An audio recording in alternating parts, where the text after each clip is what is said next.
And so I'd love to hear about pain control. I know, and forgive me if I say it incorrectly, the geniculate nerve ablation. I know there's a variety of medication. Kind of what is your approach in terms of the preemptive pain control and how to handle that? Correct. So, you know, again, pain control is very, very important for range of motion or outcomes afterwards. And studies have shown that people that are already on pain medication prior to even coming to me, those are challenging patients. And Right. again, and not, and I tell them, like, I totally get it. This is how it is, right? And so there's nothing you can do about it. Now your receptors are rewired. So your pain threshold is much different from somebody who has never been on that. So you'll have a harder time to control this pain because your receptors are already desensitized and you're already kind of used to pain medication. So you taking that pain medication is just not going to help you as much as somebody who's never been on it. So that's the first challenge right off the bat that we tell them about that. The way I handle pain control, it's multimodal, meaning it hits the pain from different angles. I don't just give narcotics. I give anti-inflammatories because there's an inflammation. I give Tylenol, which helps as a pain receptor from a different receptor, not a narcotic. I help with gabapentin, which is a nerve pain because, again, we are going through skin, which has nerves, and people can sometimes get these neuromas or inflammation. So I help with that.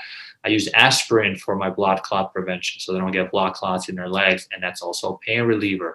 I use the ice machine, which is huge. People kind of downplay that, how important that is. And I've literally had patients who just were on the ice machine and took the aspirin and the Tylenol, and that was it, because how great it felt. And you do great things about your teachings about the elevation and the stockings and all that.